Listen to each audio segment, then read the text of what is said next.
અમારા રોટલો લાંબો થાય છે ને તો અમે એમ જાણી કે આ મહેમાન આવશે. રોટલી લાંબી થાય ને તો અમને એમ થાય કે આ મહેમાન આવશે. બીક ન લાગે, અમારે માતાજી હજુર હાજર હોય. અમે હાથ પાડીને તો અમારે માતાજી હાજર જ હોય. અમને બીક શેની લાગે?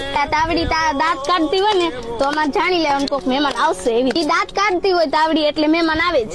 અમને એવું લાગી જાય કે મહેમાન જ આવશે. બહુ મહેમાન વાલા છે અમારે ઘરે. ક્યાંથી મહેમાન? અમે તો એવી મનમાં અમારે કરી છે. સંસ્કૃતિને તમે થોડીક જાણો, તમે જાણવા માટે થોડીક પ્રયત્ન કરો ભગવાનને કે આ સંસ્કૃતિ અમે જાણી શકીએ. પહેલાના વડીલો અમને દીધું હતું ને હવે રાખો થોડી ઘણી મર્યાદા. તો રાખશો તો દુખી નહીં થાવ, નકર પછી દુખી થવાના થોડાક વારાય આવશે. પરિવાર સાથે અમે જીવવા માંગીએ છીએ. અમારે બહુ પ્રેમ હોય છે માણસો હારે. અમારે ગમે એવું અજાણ્યું હોય છે પણ અમારે માણસો હારે પ્રેમ છે. અને માતાજીને માને છે એ દુખી થતા નથી ને આવી રીતે અમે રહી છીએ તો અમે દુખી નથી થતા. પ્રશ્ન નીકળી ગયો કે માતાજી તું ધાબળી લઈને દોડજે એટલે અમારે પછી અમને કોઈ હાથ ન અડાડી હતી. અમે તો ચારણ છે, ચારણ ને થોડું કોઈ હાથ અડાડી શકે.